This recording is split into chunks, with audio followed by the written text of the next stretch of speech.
ओम शांति। ओम शांति बाबा।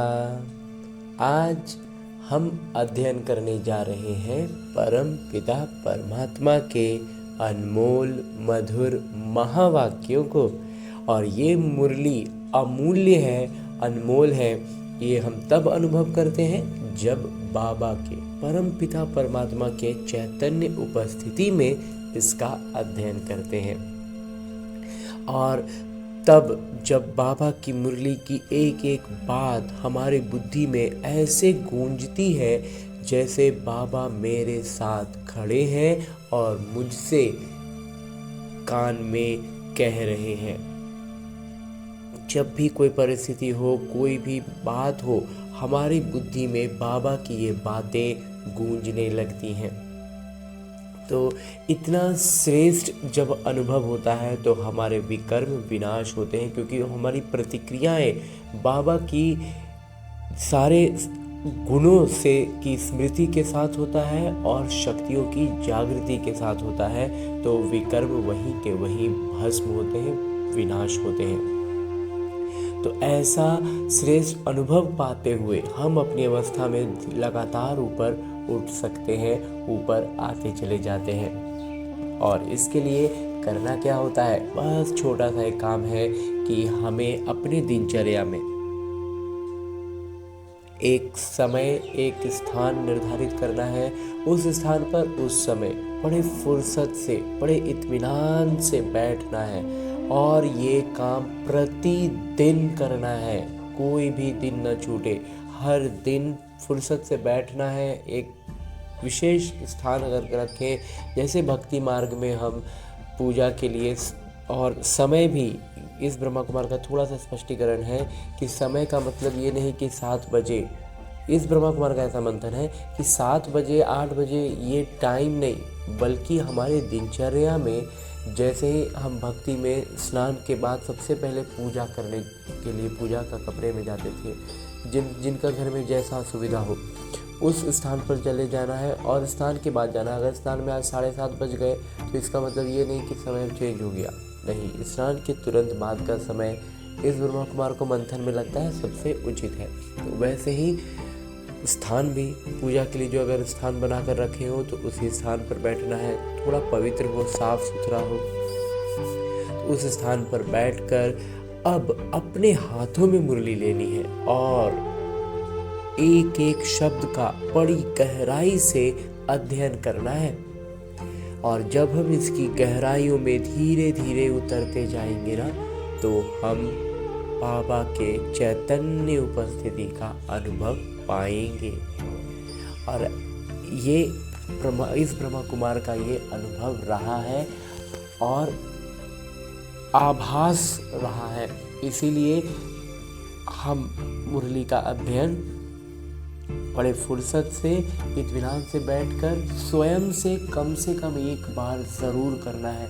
फिर हम YouTube पर सुनते रहे, सेंटर पर जाए, सब अच्छी बातें हैं, लेकिन जब हम फुर्सत से, इत्मीनान से अकेले बैठकर खुद से जब अध्ययन करते हैं ना, तो बाबा और मैं आमने सामने बैठ बातें कर रहे हैं, ऐसा अनुभव करते हैं। तो इसके लिए और एक छोटा विधि जो हमें आत्माभिमानी स्थिति में आने के लिए करनी चाहिए, वो ये कि जब हम फुर्सत में आकर बैठ गए, मुरली हाथों में लेकर शुरू करने जा रहे हैं, तो पहले अपने इस देहभान से अलग होने का भी अभ्यास करें और अपने सूक्ष्म शरीर के साथ, यानी अपने उसी मन के को लेकर जो इस रावण की दुनिया में बहुत भटक रहा है, उसको लेकर के।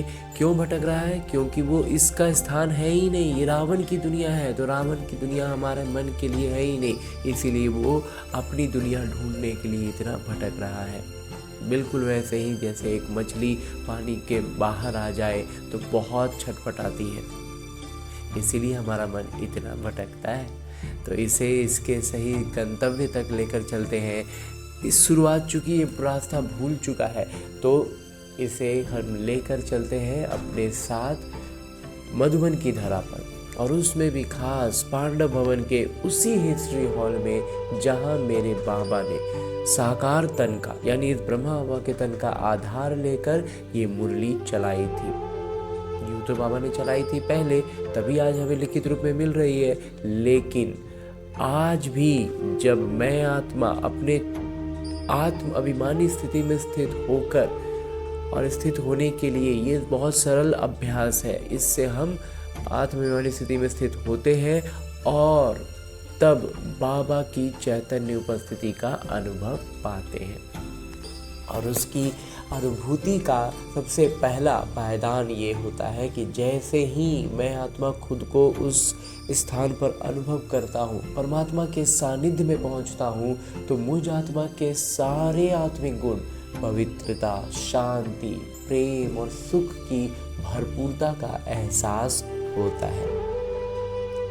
बाबा सम्मुख बैठे हैं, दृष्टि से मुझ आत्मा में ज्ञान, प्रकाश और शक्तियों का प्रवाह कर रहे हैं, ऐसा भी अनुभव पाते हैं, जिससे चारों ओर आनंद का एक आवरण बन जाता है।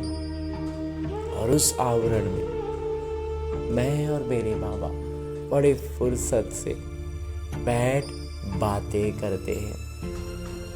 तभी तो मेरे बाबा अपने दिल की बातें इसी मुरली में निहित करके मुझसे कहते हैं, मीठे बच्चे, सत्य पिता द्वारा संगम पर तुम्हें सत्य का वरदान मिलता है, इसलिए तुम कभी भी झूठ नहीं बोल सकते हो। हाँ जी बाबा, झूठ अब नहीं बोलना है।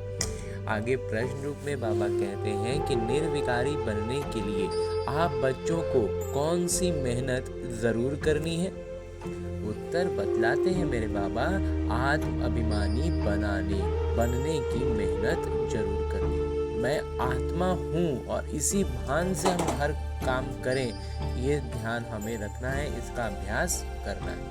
भ्रिकुटी के बीच में आत्मा को ही देखने का अभ्यास करो और खुद के साथ दूसरों को भी आत्मा रूप में ही देखना है। आत्मा होकर आत्मा से बात करो, आत्मा होकर सुनो भी आत्मा रूप में, देखो भी आत्मा रूप में। सब मैं आत्मा कर रहा हूँ इस शरीर के द्वारा। देह पर दृष्टि न जाए, यही मुख्य मेहनत है। हमेशा ध्यान भ्रिकुटी के बीच में रहे कि आत्मा है, आत्मा की स्थिति जो है वो उसका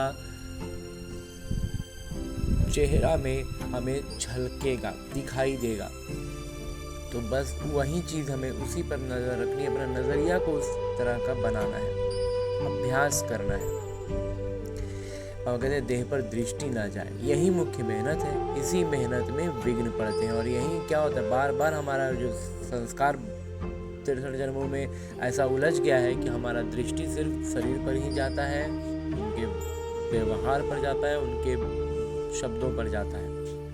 बाबा कहते हैं इस सब पर हमें ध्यान नहीं देना है। जितना हो सके ये अभ्यास करो कि मैं आत्मा हूँ, मैं आत्मा हूँ।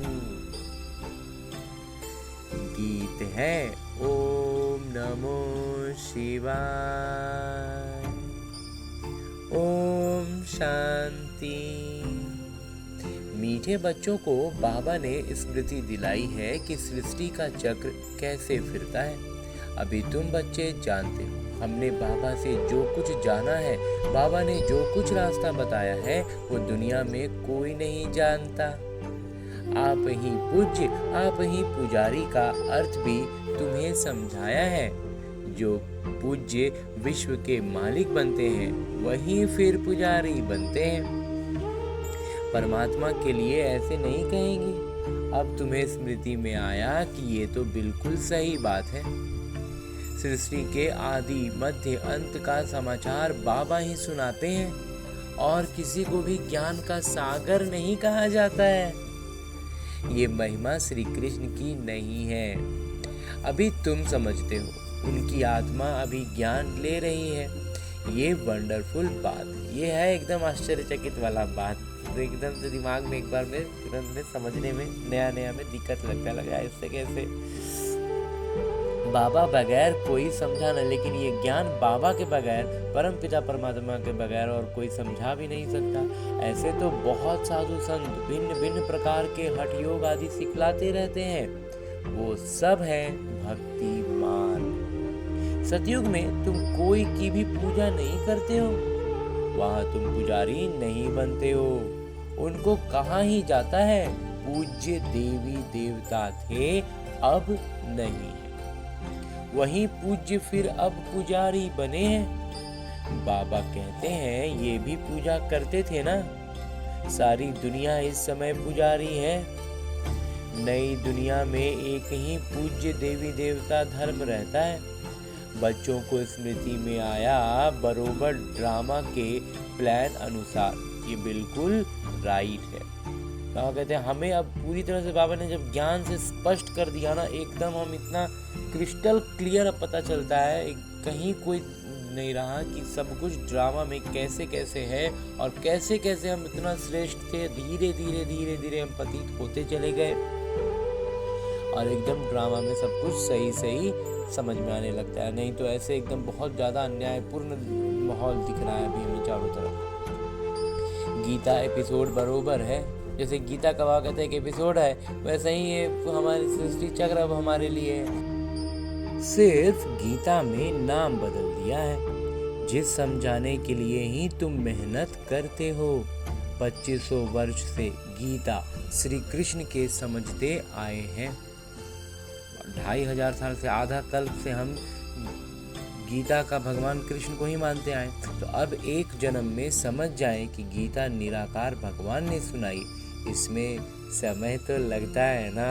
इतने जन्मों से हम ये एक बात हमारे संस्कार में एकदम अंकित हो गई है, तो इसलिए इसको शुरुआत में इस ब्रह्मा कुमार को भी थोड़ा दिन समय लगा, मंथन लगा, तब धीरे धीरे पूरी स्पष्टता आ गई। भक्ति का भी समझाया है, झाड़ कितना लंबा चौड़ा है। भक्ति का भी बहुत प्रपंच फैला है ना। तुम लिख सकते हो बाबा हमको राजयोग सिखा रहे हैं। बाबा कहते हैं हम इतना स्पष्ट समझ में आता है कि भगवान जब अभी वर्तमान में आए हैं तो हमें राजयोग सिखा रहे हैं। जिन बच्चों को निश्चय हो जाता है तो वे निश्चय से समझाते भी हैं। जिनका खुद का निश्चय हो गया ना, तो समझाने में भी उनका निश्चय झलकेगा। निश्चय नहीं तो खुद भी मूंझते रहते हैं, कैसे समझाएं, कोई हंगामा तो नहीं होगा। खुद में ही फिक्र, खुद की स्पष्टता नहीं है तो कैसे दूसरा हाथ थामेंगे, खुद ही बह जाएंगे। निडर तो अभी हुए नहीं है ना। बाबा कहते हैं अभी निडर हुए ही नहीं है। जब स्पष्टता आती है परमात्मा पर, जब पूरा निश्चय होता है, तब जाकर के हम ज्ञान की स्पष्टता होती जाती है और हम निडर हो जाते हैं। परमात्मा पिता मेरे साथ है, नहीं तो वो डरते रहेंगे, ऐसा तो नहीं होगा, हंगामा तो नहीं हो जाएगा। तो आप समझाने में ही वो निश्चय नहीं होगा तो हंगामा तो हो भी सकता है, क्योंकि खुद में निडर नहीं है, निश्चय नहीं है। निडर तब होंगे जब पूरे देही अभिमानी बन जाएं, पूरी तरह से आत्माभिमानी स्थिति में आ जाएंगे, सामने वाले को आत्मा रूप में देखेंगे, कोई हंगामा नहीं होगा। डरना तो भक्ति मार्ग में होता है। बाकी इसके लिए जितना ज्ञान की मंथन करते हैं, ज्ञान के महीन महीन बिंदुएं स्पष्ट होती चली जाती हैं, तो सामने वाली आत्मा भी उन्हीं बिंदुओं में फंस रही है। बस उनके उस जगह पर, उस बात पर, उनकी उस चोट पर जब मलहम लगाते हुए ज्ञान की स्पष्टता देते हैं ना, तो एकदम से वो आत्मा प्रभावित होती है और हंगामा तो होगा ही नहीं। तो बाबा कहते हैं ये डरना तो हमें भक्ति मार्ग में सिखाया गया है, क्योंकि कोई बात की स्पष्टता थी नहीं। तो जब तक डराएंगे नहीं, जब तक हम डरेंगे नहीं, तब तक हम सवाल कर सकते हैं। तो हमें डरा दिया गया और हम डरते चले गए। तो जो जहाँ जैसे जो बोलते जाए वैसे करते जाओ, सवाल जवाब सोचो विचारो कुछ मत, क्योंकि डर है कहीं देवता नाराज ना हो जाए। बहुत सारी बातों में हमसे कहा जाता है कि ऐसा है वैसा है, भगवान नाराज हो जाएंगे। बहुत से लोग कहते हैं कि पूजा भी क्यों करते हैं, क्योंकि वो नाराज हो जाएंगे। इस ब्रह्मा कुमार को ये बात समझ में नहीं आती कि वो देवी देवता, ठीक है उस समय ज्ञान की स्पष्टता नहीं थी, तो नाराज मतलब बाय डिफ़ॉल्ट वो नाराज़ ही रहते हैं। क्या हम यहाँ से पूजा करेंगे और पूजा की विधियों में हम इतना ऊपर नीचे करते हैं, उससे वो खुश हो जाते हैं। जो भी हो, जब भक्ति का वो किरदार था चल रहा था, लेकिन हर जगह काम हमारी श्रद्धा, हमारा अंदर का भावना ही का आया ना। तो बाबा कहते हैं डरना तो भक्ति मार्ग में होता है। तुम सब हो महावीर। अब जब ज्ञान मिल गया, परमात्मा का साथ मिल गया, तो हम महावीर हो गए ना। दुनिया में तो कोई नहीं जानते कि माया पर जीत कैसे पहनी जाती है। तुम बच्चों को अब स्मृति में आया है, अब हमें पूरी तरह से पता चल गया है बाबा। आगे भी बाबा ने कहा था, पहले भी बाबा ने कहा था, मन मना भव पतित पावन। बाबा ही आकर ये समझाते हैं। भले गीता में अक्षर है, परंतु ऐसे कोई समझाते नहीं। बाबा कहते हैं बच्चे देही अभिमानी भव, आत्माभिमानी भव। गीता में अक्षर तो है ना, आटे में नमक मिसल। बाबा कहते हैं आटे में नमक जितना, बस 1 2 4 अक्षर हैं उसमें। हर एक बात का बाबा निश्चय बिठाते हैं। निश्चय बुद्धि विजयंती। और जितना बढ़िया से निश्चय हो गया ना, विजयी तो हुई पड़ी है। तुम अभी बाबा से वर्षा ले रहे हो। बाबा कहते हैं गृहस्थ व्यवहार में भी जरूर रहना है। सबको यहाँ आकर बैठने की दरकार नहीं, सेवा करनी है, सेंटर्स खोलने हैं। तुम हो सेल्वेशन आर्मी, ईश्वरीय मिशन होना। हम ईश्वर के इस मिशन में उनके साथी हैं, सहयोगी हैं। पहले शूद्र मायावी मिशन के थे। पहले क्या रावण के लिए निमित्त बने हुए थे, हम रावण का काम कर रहे थे। अभी तुम ईश्वरीय मिशन के बने हो। तुम्हारा महत्व बहुत है। इन लक्ष्मी नारायण की क्या महिमा है। जैसे राजाएं होते हैं वैसे राज्य करते हैं। बाबा कहते हैं जैसा राजा वैसा राज्य करेंगे। तो बाकी इन्हों को कहेंगे सर्वगुण संपन्न, विश्व का मालिक। क्योंकि उस समय और कोई राज्य नहीं होता, और दूसरा कोई राज्य है होगा ही नहीं, तो पूरा विश्व का ही राज्य हुआ ना। अभी बच्चे समझ गए हैं विश्व के मालिक कैसे बने। अभी हम सो देवता बनते हैं, तो फिर उन्हों को माथा कैसे झुका सकेंगे। तुम नॉलेजफुल बन गए हो। जिनको ज्ञान नहीं है वो माथा टेकते रहते हैं। तुम सबको ऑक्यूपेशन को अभी जान, हम सबके बारे में उनका पूरा इतिहास भूगोल सब जान गए हैं। कि गलत कौन से हैं, सही कौन से हैं, वो भी तुम समझा सकते हो। रावण राज्य का भी तुम समझाते हो। ये रावण राज्य है, इनको आग लग रही है जहाँ जहाँ। अब ये प्रकृति भी अपना काम कर रही है। भंभोर को आग लगनी है। भंभोर विश्व को कहा जाता है। बाबा कहते हैं इस पूरी दुनिया में आग लगनी ही है। और इसके छोटे छोटे उदाहरण हम देख रहे हैं। अभी कुछ समय पहले हॉलीवुड में लगा, बहुत भीषण आग थी, कितना बड़ा जगह खत्म हो गया। तो इस तरह का आग बाबा कहते हैं जल के, कुछ डूब के, प्रकृति अपना हर स्वरूप में कुछ भूकंप से अपना काम करती चलेगी। इसलिए बाबा कहते हैं पूरे विश्व को आग लगनी है, मतलब पूरा सब के सब खत्म हो जाना। एक बार एकदम साफ सुथरा हो जाएगा, फिर से पूरा मंच एकदम से नया से तैयार होगा। अक्षर जो गाए जाते हैं उन पर समझाया जाता है। भक्ति मार्ग में तो अनेक चित्र बनाए हैं। वास्तव में असल होता है शिव बाबा की पूजा, फिर ब्रह्मा विष्णु शंकर की। त्रिमूर्ति जो बनाते हैं वो सही है, फिर ये लक्ष्मी नारायण बस। त्रिमूर्ति में ब्रह्मा सरस्वती भी आ जाते हैं। भक्ति मार्ग में कितने चित्र बनाते हैं। हनुमान की भी पूजा करते हैं। तुम महावीर बन रहे हो ना। बाबा उसी के लिए कहते हैं कि ये महावीर हम अभी जो बन रहे हैं यही है भक्ति मार्ग में उस तरह का।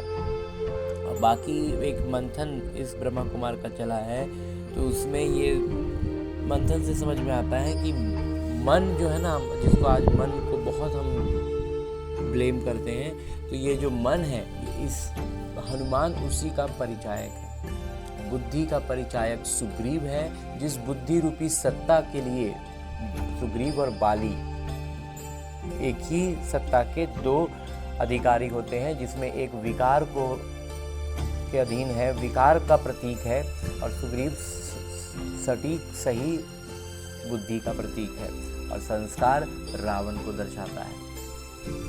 तो इसीलिए दिखलाते हैं कि बाली ने रावण को अपने वश में करके रखा था। तो क्या होता है, कई बार बुद्धि जब हमारी बहुत ज़्यादा सक्रिय होती है ना और विकारों में उलझे होते हैं, तो हमारे कई बार हमारे संस्कार में नहीं होता है कुछ गलत या कुछ अच्छा या जो भी, लेकिन वो बुद्धि लॉजिक और तर्क में ऐसा उलझ जाता है कि वो संस्कार को भी थोड़ी अपने अधीन कर लेता है।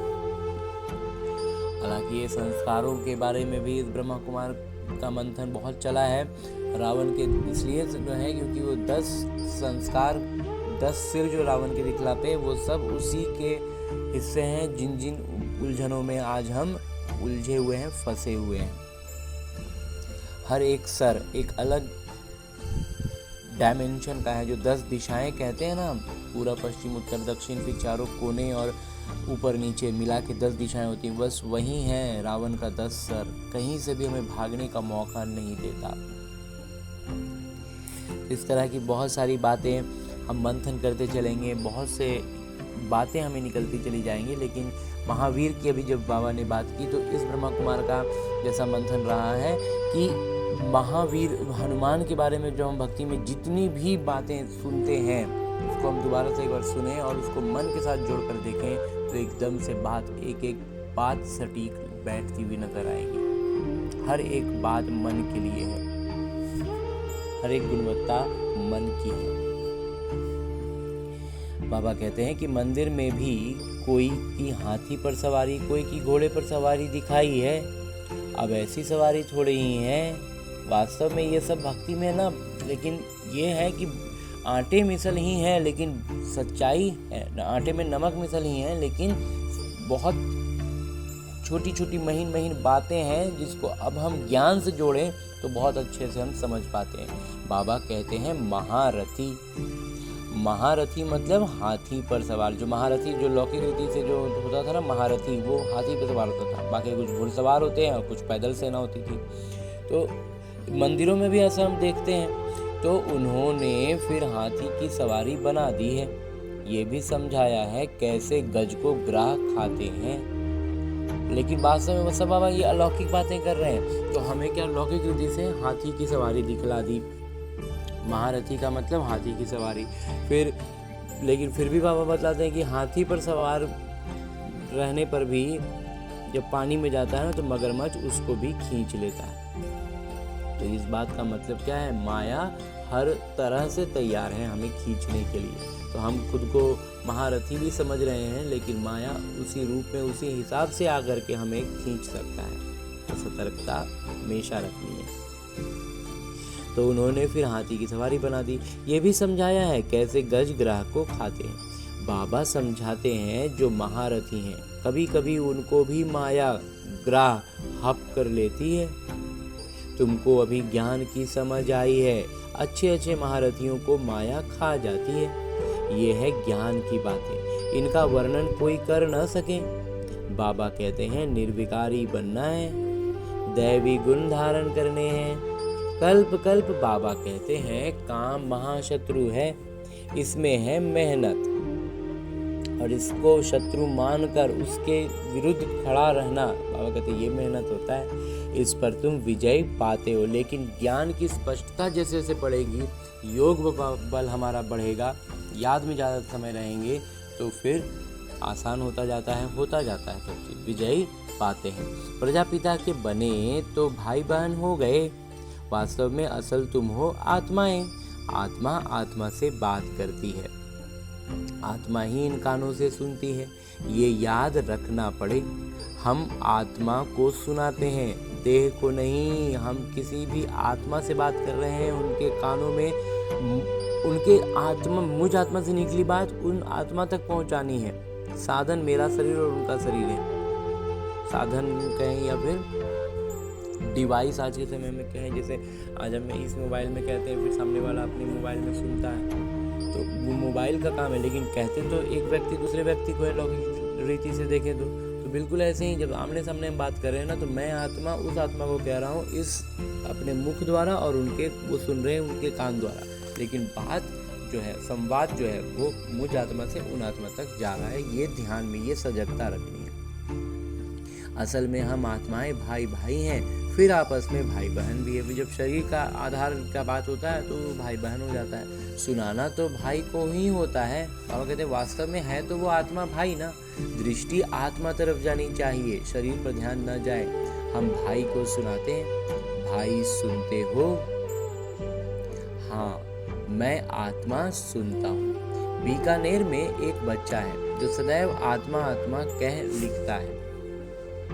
मेरी आत्मा इस शरीर द्वारा लिख रही है, मुझ आत्मा का ये विचार है, मेरी आत्मा ये करती है। तो ये आत्माभिमानी बनना मेहनत की बात है ना। तो बाबा कहते इस तरह का आत्माभिमानी बनना थोड़ा तो मेहनत है कि हर चीज़ में, हर बात में ये ध्यान रहे कि मैं आत्मा ये कर रहा हूँ, मेरी आत्मा नमस्ते करती है। जैसे बाबा कहते हैं रूहानी बच्चे, तो उस वक्त आत्मा से बाबा कहते हैं संवाद होता है। तो भ्रिकुटी तरफ देखना पड़े। जब भी किसी आत्मा को से बात करें ना, तो बाबा कहते हैं उनकी भ्रिकुटी पर नजर रखो। आत्मा ही सुनने वाली है, तो सुनेगी वास्तव में आत्मा। डिवाइस ये कान है, लेकिन सुनेगी तो आत्मा ना। तो आत्मा को मैं सुनाता हूँ, तुम्हारी नजर आत्मा पर पड़नी चाहिए। आत्मा भ्रिकुटी के बीच में है। शरीर पर नजर पड़ने से विघ्न आते हैं, और शरीर को जहाँ देखने लगेंगे तो विघ्न आएगा, माया अपना रूप दिखाएगा। तो आत्मा से बात करनी है, आत्मा को ही देखना है। देह अभिमान को छोड़ो, आत्मा जानती है बाबा भी यहाँ भ्रिकुटी के बीच में बैठे हैं। बाबा कहते जब पूरा देह भान से अलग होंगे ना, तो हमें ये भी एकदम स्पष्ट होगा कि बाबा भी, मेरे बाबा भी इस भ्रिकुटी सिंहासन के बीच में बैठे हैं। उनको हम नमस्ते करते हैं, और उन्हीं को तो हम नमस्ते करते हैं ना। बुद्धि में ये ज्ञान है कि हम आत्मा हैं, आत्मा ही सुनती है। ये ज्ञान पहले नहीं था, बिल्कुल नहीं था बाबा। ये शरीर मिला है किरदार निभाने के लिए, इसलिए शरीर पर ही नाम रखा जाता है। तो ये किरदार का नाम होता है। इस समय तुमको देही अभिमानी बन वापस जाना है। अब हमें क्या करना है? वापस अपने इस किरदार से बाहर निकलना है, आत्म अभिमानी स्थिति में आना है, खुद को आत्मा समझ लेना है, पूरी तरह से उस भान में आ जाना है, आत्मा के भान में, और तब वापस जाना है। ये नाम रखा है किरदार निभाने के लिए। तो जो भी अभी हमारा लौकिक रीति में नाम है ना, बाबा कहते हैं किरदार निभाने के लिए है। नाम बगैर तो कारोबार चल ना सके। वहाँ भी कारोबार तो चलेगी ना, परंतु तुम सतो प्रधान बन जाते हो, इसलिए वहाँ कोई विकर्म नहीं बनेंगे। हम चूंकि सतो प्रधान अभी बन के वहाँ पहुँचेंगे, इसलिए वहाँ कहते हैं वहाँ कोई भी विकर्म नहीं होगा, क्योंकि विकार का वजूद ही नहीं है। तो विकारों के अधीन होकर के कोई कर्म कैसे होगा? तो विकर्म थोड़ी हुआ। ऐसे काम ही तुम नहीं करेंगे जो विकर्म बने। माया का राज्य ही नहीं, वहाँ विकार है ही नहीं, तो विकार का अधीन कहाँ से होगा कोई? तो अब बाबा कहते हैं तुम आत्माओं को वापस जाना है। ये तो पुराने शरीर हैं, फिर आएंगे सतयुग त्रेता में, वहाँ ज्ञान की दरकार ही नहीं। जब सतयुग त्रेता में आएंगे तो वहाँ कोई ज्ञान का दरकार ही नहीं होगा। यहाँ तुमको ज्ञान क्यों देते हैं? क्योंकि दुर्गति को पाए हुए हो, पूरी दुर्गति हालत में है। कर्म तो वहाँ भी करना है, परंतु वो अकर्म हो जाता है। बाबा कहते हैं वहाँ जो कर्म करेंगे ना, वो अकर्म हो जाएगा। अब बाबा कहते हैं हथ कारडे दिल यारडे, हाथ से काम करते रहो, दिल बुद्धि बाबा से लगाए रहो। आत्मा याद बाबा को करती है। सतयुग में तुम पावन हो तो सारी कारोबार पावन होती है। तमो प्रधान रावण राज्य में तुम्हारा कारोबार खोटा हो जाता है, इसलिए मनुष्य तीर्थ यात्रा आदि पर जाते हैं। सतयुग में कोई पाप करते नहीं जो तीर्थों आदि पर जाना पड़े। बाबा कहते हैं कि अभी क्या हो रहा है, अभी खुद समझते हैं कि हम कुछ गलत कर रहे हैं, कुछ ये हो रहा है, तो उसको ख़त्म करने के लिए, कम करने के लिए तीर्थ यात्रा पे जाते हैं। बाबा कहते हैं सतयुग में कोई ज़रूरत ही नहीं होता है, उनको मालूम है कोई पाप करते ही नहीं है, तो तीर्थ यात्रा पर भी जाना नहीं पड़ता है। वहाँ तुम जो भी काम करते हो वो सत्य ही करते हो। सत्य का वरदान मिल गया, अभी से हमें सत्य का वरदान मिल गया, तो हम सत्य, हर चीज़ हमारा अब सत्य होगा, विकार की बात ही नहीं। कारोबार में भी झूठ की दरकार नहीं रहती, कारोबार में भी झूठ करने का जरूरत नहीं है, यहाँ तो लोभ होने के कारण मनुष्य चोरी ठगी करते हैं। वहाँ ये बातें होती नहीं। ड्रामानुसार तुम ऐसे फूल बन जाते हो। वो है ही निर्विकारी दुनिया, ये है विकारी दुनिया। सारा खेल बुद्धि में है। इस समय ही पवित्र बनने के लिए मेहनत करनी पड़े। योग बल से तुम विश्व के मालिक बनते हो। योग बल है मुख्य, तो सबसे प्रमुख चीज है योग बल, और योग बल का अर्थ है बाबा की याद में रहना। तो इस ब्रह्मा कुमार के मंथन से ये स्पष्ट इस ब्रह्मा कुमार को होता है कि याद में रहने का सरल अर्थ ये है कि हम बाबा की गुणवत्ताओं की सक्रियता हो और शक्तियों की जागृति हो, और उसी अनुसार जब हम प्रतिक्रियाएं देते हैं अपने विकर्मों को पर, जो परिस्थिति बनकर हमारे सामने आती है, तो वो विकर्म वहीं विनाश हो जाता है। और इस तरह से बाबा की याद से हमारे पाप भस्म होते हैं, विकर्म विनाश होते हैं, और हम निरंतर ऊपर उठने लग जाते हैं। विकर्म विनाश होते चले जाएंगे, हम आत्माभिमानी स्थिति में रहने लगेंगे, तो हम श्रेष्ठ बनते जाएंगे ना। इसलिए बाबा कहते हैं योग बल है मुख्य। बाबा कहते हैं भक्ति मार्ग के यज्ञ तप आदि से कोई भी मेरे को प्राप्त नहीं कर सकते। भक्ति में चाहे जो कोई कुछ भी कर ले, भगवान नहीं मिलेंगे। भगवान मिलते हैं इसी रूप में है। वो भगवान है ना, तो वो अपने हिसाब से जो आए हैं, जिस रूप में आए हैं, वो हमें बतला रहे हैं। अब हम अपने पुराने भान में बैठे रहे हैं कि नहीं, हम तो जैसे जानते हैं आप वैसे ही आइए, तो वो कहते हैं बस एक साक्षात्कार करा देंगे, उससे ज़्यादा कुछ नहीं। तो इसलिए कोई कितना भी सोच ले, हाँ फिर वहाँ पर यही है कि फिर हम परिणाम उसका हमें इस ज्ञान के रूप में मिलेगा, लेकिन उसी रूप में हम भगवान को नहीं पा सकते। उसी मार्ग में सतो रजो तमो में जाना ही है। ज्ञान बड़ा सहज है और रमणीक है, मेहनत भी है। इस योग की ही महिमा है जिससे तुमको सतो प्रधान बनना है। तमो प्रधान से सतो प्रधान बनाने का रास्ता बाबा ही बतलाते हैं, दूसरा कोई ये ज्ञान दे न सके। भल कोई चंद्रमा तक चले जाते हैं, कोई पानी से चले जाते हैं, परंतु ये कोई राजयोग नहीं है। बाबा कहते हैं कोई चांद पे पहुंच रहा है, कोई पानी पे चल के दिखला रहा है। बाबा कहते हैं लेकिन ये सब कोई काम का नहीं है, ये राजयोग थोड़ी है। राजयोग के कारण ये सब नहीं हो रहा है। नर से नारायण तो नहीं बन सकते। यहाँ तुम समझते हो हम आदि सनातन देवी देवता धर्म के थे, जो फिर अब बन रहे हैं। स्मृति आई है। बाबा कहते हैं हम देवी देवता धर्म के थे, अब हमें ये पूरी तरह से याद आ गया है और अब हम वहीं बन रहे हैं। बाबा ने कल पहले भी ये समझाया था। बाबा कहते हैं निश्चय बुद्धि विजयंती। निश्चय नहीं तो वो सुनने आएंगे ही नहीं। बाबा कहते हैं अगर निश्चय नहीं होगा ना, तो फिर धीरे धीरे ज्ञान भी नहीं सुनेंगे। निश्चय बुद्धि से फिर संशय बुद्धि भी बन जाते हैं। बहुत अच्छे अच्छे महारथी भी संशय में आ जाते हैं। माया का थोड़ा तूफान आने से देह अभिमान आ जाता है। माया भी ना रूप बदल बदल के आता है। तो हमें इस बात की बहुत ज़्यादा, इस ब्रह्मा कुमार का अभी तक का ये मंथन और अनुभव रहा है कि जो भी ज्ञान की स्पष्टता के बगैर सिर्फ उमंग उत्साह के भरोसे आगे बढ़ते चले ना, बस ये करना है, काम की तरह चीज़ों को लिया और ज्ञान में उतने प्रखर नहीं उतरे हैं, वो मूंझ जाते हैं। जब भी कोई ऐसी कोई परिस्थिति उनके किरदार में आती है ना, वो वहीं पर मूंझते हैं, संशय बुद्धि बनने लगते हैं। फिर चाहे वो कितने समय से चल रहे हो, चाहे जो कुछ भी हो, लेकिन ज्ञान में स्पष्टता नहीं है, वास्तविक अर्थों में यथार्थ रीति बाबा की याद में नहीं रहे हैं। भक्ति मार्ग की तरह ही बाबा को भी याद करते हैं।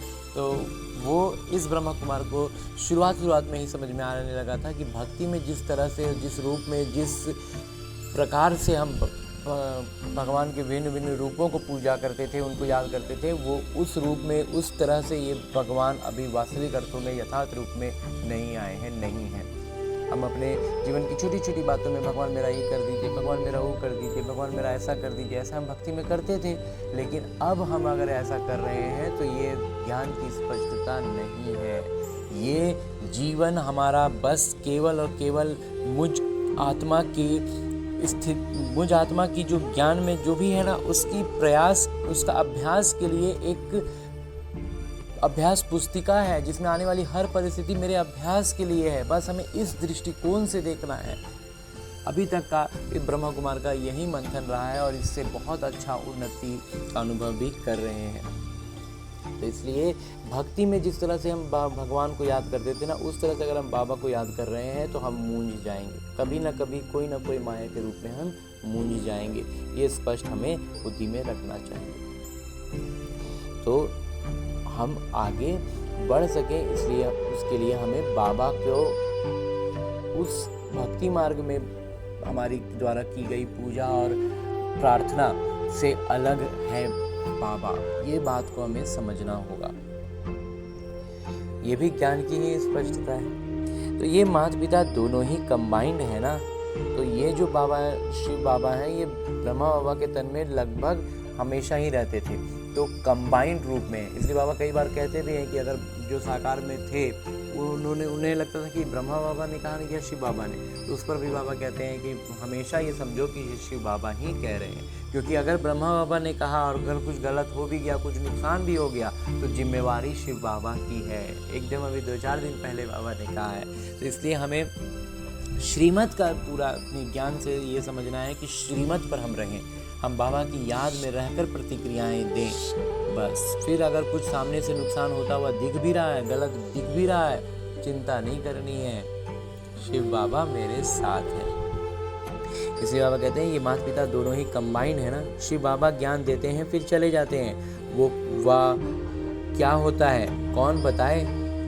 बाबा कहते हैं शिव बाबा आते हैं, ज्ञान देते हैं, चले जाते हैं, कि क्या होता है ऐसा कि उसी में उन्हीं के तन में फिर आगे भी रहते हैं बाबा, ये कौन बताएगा। बाबा से पूछें क्या आप सदैव हो या चले जाते हो। बाबा कहते हैं कि कुछ बच्चों को लगता है कि सदैव रहते हैं या हम सिर्फ ज्ञान देकर चले जाते हैं। बाबा से तो ये नहीं पूछ सकते हैं ना। बाबा कहते हैं मैं तुमको रास्ता बताता हूँ पतित से पावन होने का। आऊँ जाऊँ मुझे तो बहुत काम करने पड़ते हैं, बच्चों के पास भी जाता हूँ, उनसे कार्य कराता हूँ, इसमें संशय की कोई बात न लाए। बाबा कहते हैं कि तुम्हें मैं ज्ञान दे रहा हूँ, ज्ञान की स्पष्टता दे रहा हूँ, रास्ता बता रहा हूँ, तुम उस मार्ग पर आगे बढ़ो ना। मैं इस तन में आता हूँ कि रुकता हूँ कि जाता हूँ, उसमें बुद्धि क्यों उलझाते हो। इस तरह की ना हम ना लाइन से इधर बेलाइन जाने लगते हैं। तो बाबा उस बात को ही हमें यहाँ स्पष्टता दे रहे हैं कि हम आए जाएं क्या करें, हमको कई बार बच्चों के पास जाना पड़ता है, जाहिर सी बात है बाबा निकल के जाएंगे बच्चों से जा करके। कई बार बाबा ने कहा है जब हम किसी को ज्ञान सुनाते हैं और पूरी तरह से बाबा की याद में होते हैं, तो बाबा हमारे में प्रवेश करके उनको समझा देते हैं और उनकी बुद्धि खुल जाती है, तो वहाँ पर हम निमित्त बन पाते हैं। तो वहाँ पर निमित्त बन रहे हैं तो बाबा हमारे तन में आए ना, तो ये चीज़ भी होता है। ऐसा भी बाबा ने हमें मुरलियों में बतलाया है कि ये भी बाबा करते हैं। कब कहाँ पर किसकी किस तरह से ज़रूरत है तो बाबा जान रहे हैं ना, हमें तो नहीं मालूम है। तो हमें इन बातों में बुद्धि उलझानी नहीं है। हमें बाबा कहते हैं मूल बात ये है कि तुम पतित हो, तुम्हें पावन बनना है, रास्ता बाबा बतला रहे हैं बस, और इधर उधर बुद्धि घुमाने की ज़रूरत नहीं है।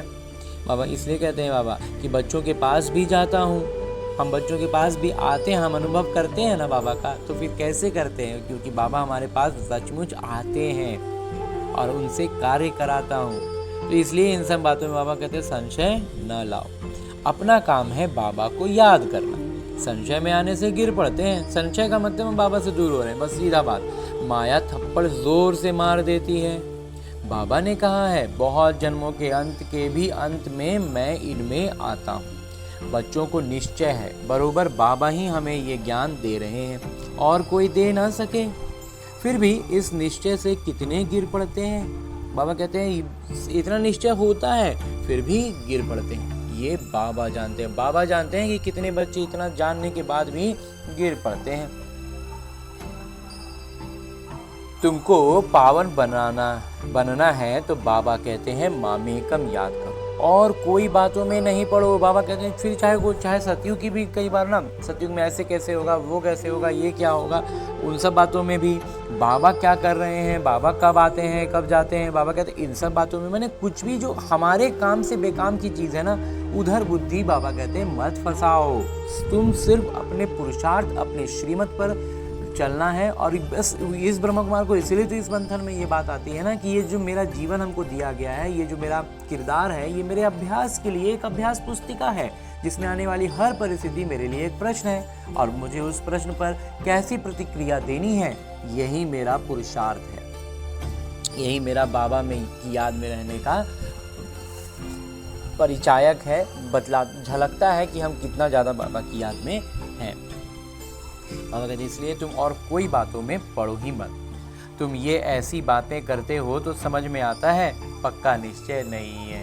बाबा कहते हैं एकदम सब जहाँ बुद्धि इधर उधर जा रहा है, इस तरह का सवाल पूछ रहे हैं, बाबा कहते हैं समझ में आ गया कि निश्चय नहीं है।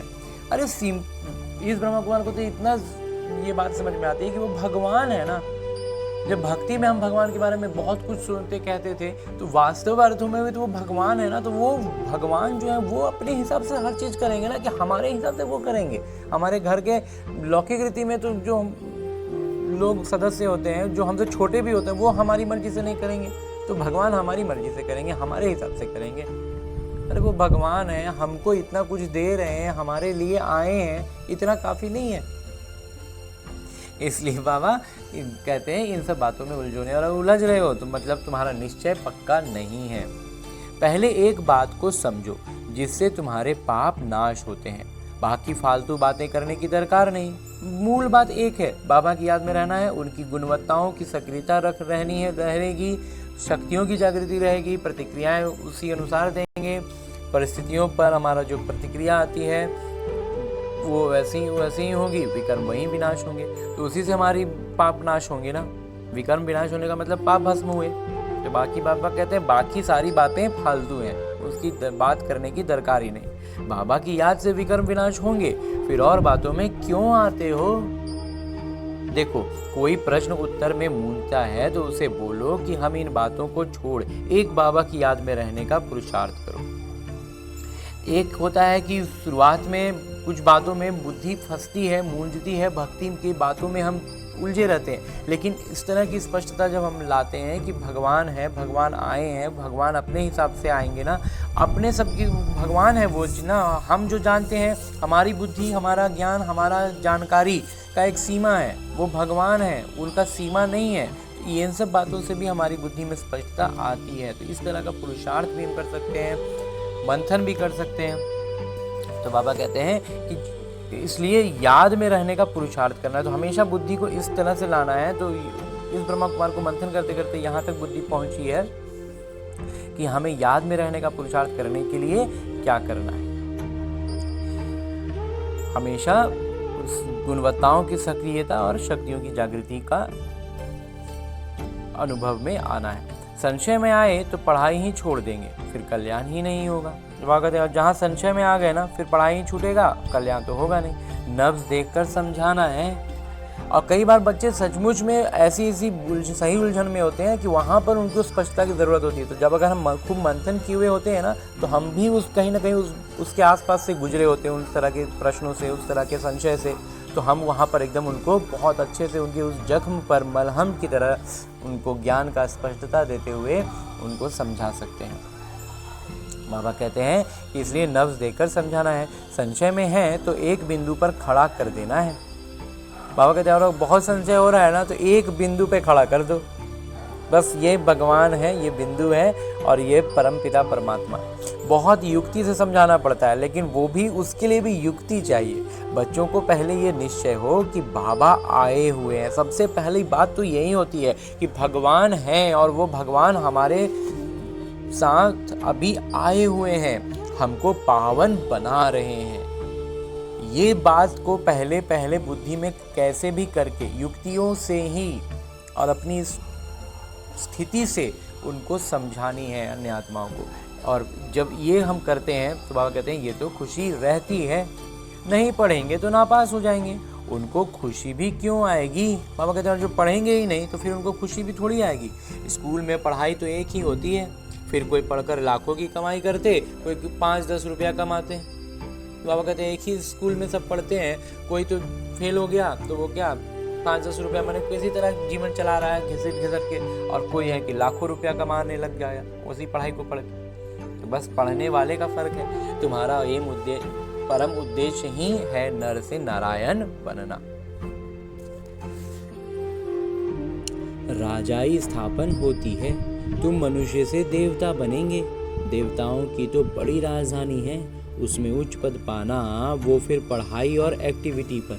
बाबा कहते हैं राजाई तो स्थापन होगा, लेकिन और उसमें पद कितना मिलेगा वो हमारी पढ़ाई और हमारी एक्टिविटी पर डिपेंड करता है। तुम्हारी एक्टिविटी बड़ी अच्छी होनी चाहिए, हमारी हर एक बात व्यवहार एकदम अच्छा होना चाहिए। बाबा अपने लिए भी कहते हैं अभी कर्मातीत अवस्था नहीं बनी है।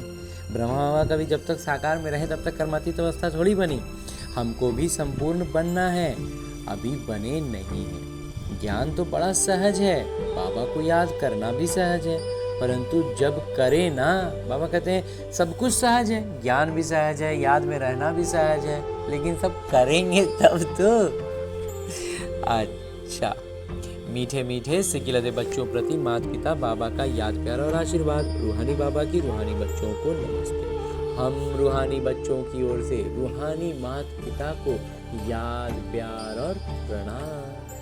धन्यवाद बाबा, धन्यवाद। मुरली के लिए भी धन्यवाद और इस अनूठे अलौकिक ब्राह्मण जीवन के लिए भी बहुत बहुत बहुत धन्यवाद बाबा, बहुत धन्यवाद।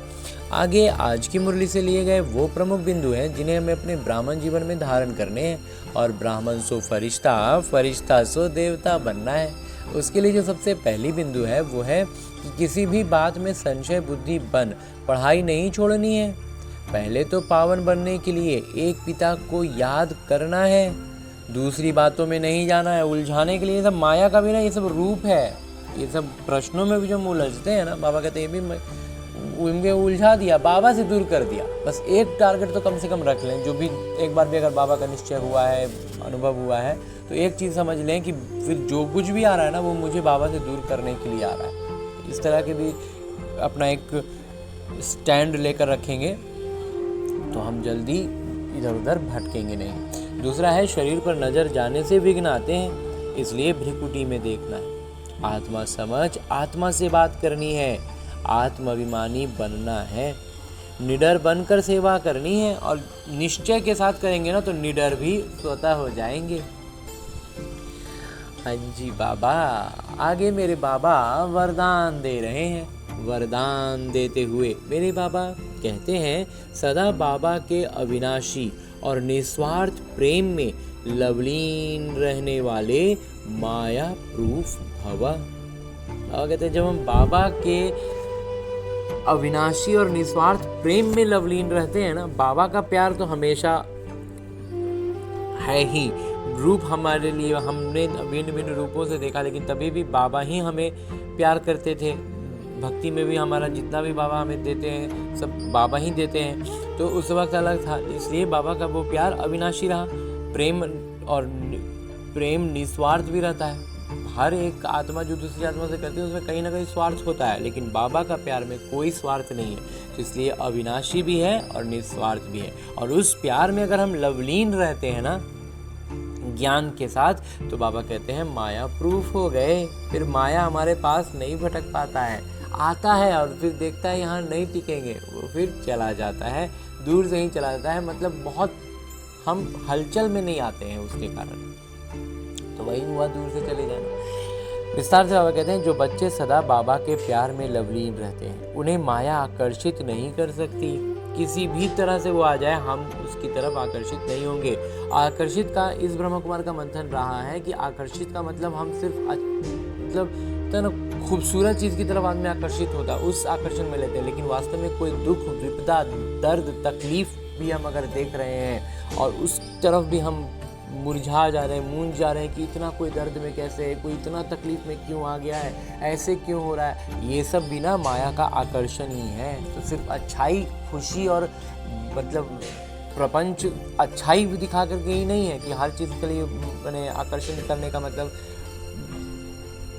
हमें लोभ लेकर के ही वो करे। वो हमें दुख की तरफ से भी आकर्षित करता है।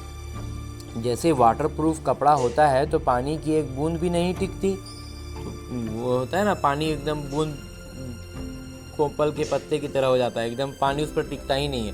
तो ऐसे जो लगन में लवलीन रहते हैं वो माया प्रूफ बन जाते हैं। तो उनके ऊपर माया भी ऐसे ही होता, आता तो है लेकिन वो टिक ही नहीं पाता, वो पट पट पट पट बिंदु बूंद बूंद बन के छटक जाएगा। वहाँ रुकेगा, टिकेगा, भींगेगा ही नहीं ना, भींग नहीं पाता है। माया का कोई भी वार नहीं कर सकता, क्योंकि बाबा का प्यार अविनाशी और निस्वार्थ है। इसके जो अनुभवी बन गए वो अल्पकाल के प्यार में फंस नहीं सकते। एक बाबा, दूसरा मैं, उसके बीच में तीसरा कोई आ नहीं सकता, बिल्कुल नहीं आ सकता बाबा। हाँ जी बाबा। और आगे स्लोगन है, मुरली का उपदेश है कि न्यारे प्यारे होकर कर्म करने वाला ही सेकंड में फुल स्टॉप लगा सकता है। बाबा कहते हैं जो न्यारा और प्यारा बन के कर्म कर रहे हैं ना, पूरी तरह से आत्माभिमानी स्थिति में आकर के कर रहे हैं, तो वो इसके बस जैसा इस ब्रह्मा कुमार का मंथन रहा है ना कि ये जो मेरा किरदार है ना, वो फिल्म का वो कैरेक्टर है जिस फिल्म को मैं बहुत गौर से बैठ के देख रहा हूँ।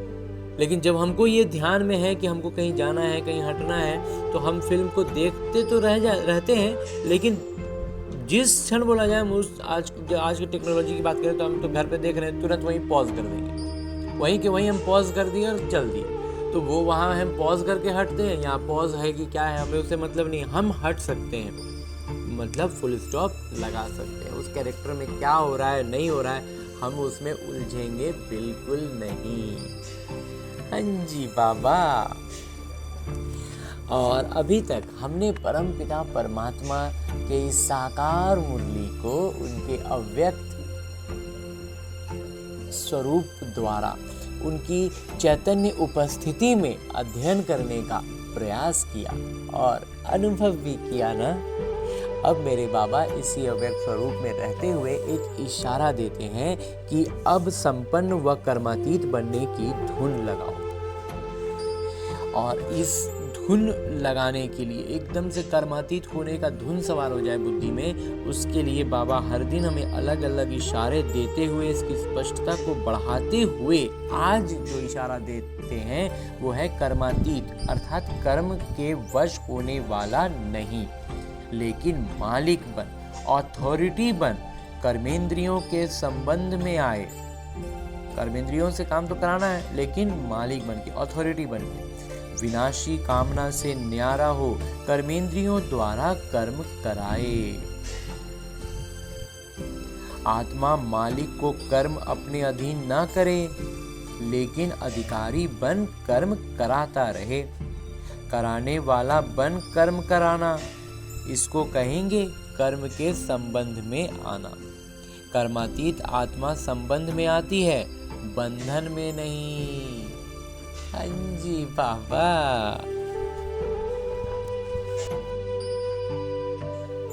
और अब हमने परमपिता परमात्मा का इतना श्रेष्ठ ज्ञान मुरली को उनकी चैतन्य उपस्थिति में अध्ययन किया, उनसे वरदान प्राप्त किया।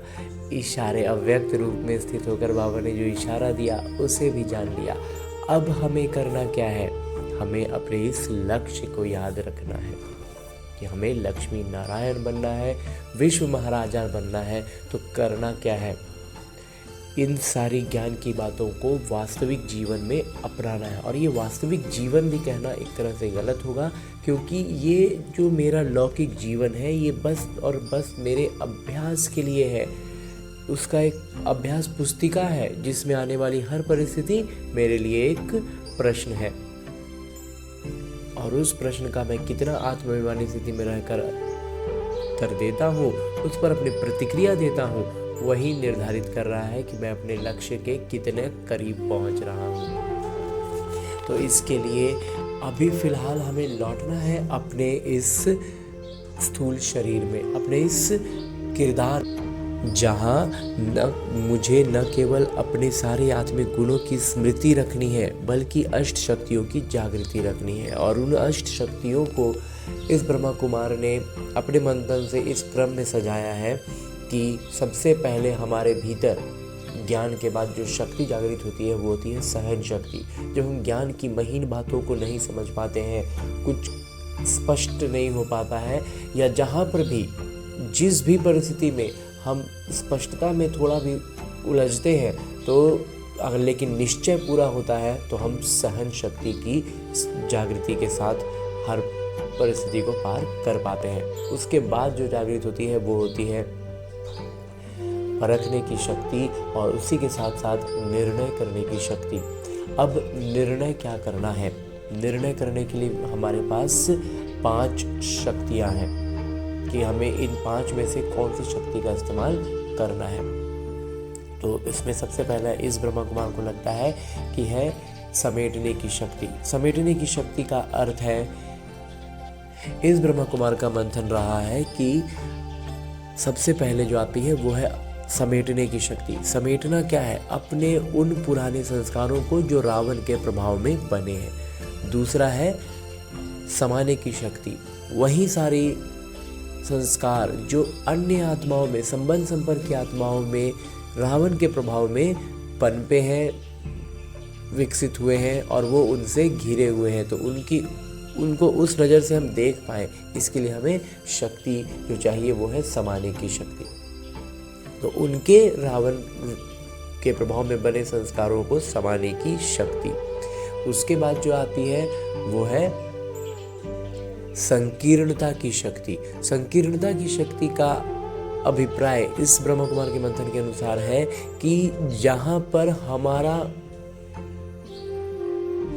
हस्तक्षेप का या फिर हमारे इन्वॉल्व होने का, हमारे उससे जुड़ने का कोई अर्थ नहीं है, हमारे लिए वो व्यर्थ है, तो वैसे में अपने आप को उसमें जोड़कर हम खामोखा में कहीं उलझ ना रहे हो, इसके लिए भी, इसका स्पष्टीकरण के लिए भी हमें शक्ति चाहिए कि जहाँ ज़रूरत, मतलब संकीर्णता के साथ, मतलब जिसको कहते हैं कि आराम से हम निकल सकते हैं और हम झूठ मूठ में फंस रहे हैं, वो काम ना करके, तो इसके लिए भी शक्ति चाहिए। तो वही है संकीर्णता की शक्ति। उसके बाद जो है वो है सामना करने की शक्ति। तो ये भी हमें परखना होगा ना कि हम यहाँ से एकदम, मतलब बिना किसी जुड़ाव के एकदम सीधे निकल सकते हैं या फिर हम निकल नहीं सकते, तो हमें उसका सामना करना ही है। तो हम उस परिस्थिति का, उन बातों का अच्छे से सामना कर पाए, उसके लिए भी हमें जो शक्ति चाहिए वही है सामना करने की शक्ति। और उसके बाद जो एक शक्ति है उसका नाम है सहयोग की शक्ति। सहयोग की शक्ति का अर्थ है कि जब हम अपने सारे गुणों और शक्तियों से खुद को भरपूर अनुभव करते हैं, सारी शक्तियों की जागृति के साथ होते हैं, तब हम अन्य आत्माओं को सहयोग दे सकते हैं। यूँ तो हम यहाँ गलती ये करते हैं कि आज हमने पहला ज्ञान समझा और हम दूसरों को बताते हैं, तो ये बहुत खुशी और उमंग उत्साह के लिए ठीक है, लेकिन दूसरों को बताने में अगर हम पीछे हो रहे हैं, हम फिसल रहे हैं, वो हमें खींच ले रहे हैं, तो इसका मतलब है कि हम सहयोग की शक्ति से भी निपुण नहीं हुए हैं। तो जब तक हम खुद का पाँव अच्छे से न जमा लें, हम बाढ़ में किसी बह रहे या व्यक्ति को लौकिक तौर पर अगर उदाहरण के रूप में देखें तो किसी को बहता हुआ क्यों हम रोकें और खुद ही हमारे पाँव जमे नहीं है, हमने खुद को रस्सी से कोई चीज़ से बांधा नहीं है, तो फिर हम दूसरों को मदद नहीं कर सकते हैं, हम खुद ही बहने लग जाएंगे। तो इसलिए हमें इस बात का स्मृति रखनी है, इस शक्ति को भी समझना है। तो इस तरह की अष्ट शक्तियों की जागृति के साथ सारे सातों आत्मिक गुणों को स्मृति में रखते हुए सारी प्रतिक्रियाएं हमारे इसी अनुसार हो, ऐसा अभ्यास करने के लिए लौटते हैं अपने इस किरदार में, अपने इस स्थूल शरीर में। अच्छा, ओम शांति।